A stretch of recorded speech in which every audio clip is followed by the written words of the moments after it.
नमस्कार. बालमंदिरात प्रार्थना म्हटल्यावर बाळ शाळेत आपल्या मित्रमैत्रिणींबरोबर खाऊच्या डब्याचा आस्वाद घेत असतो.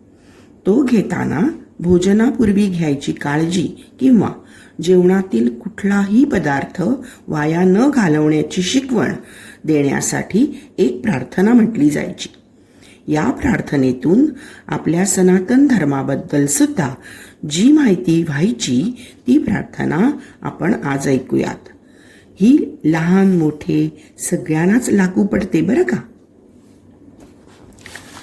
धुवा हात पाय चला भोजनाला, बसा नीट येथे तुम्ही मांडी घाला, नका मागू काही अधाशीपणाने,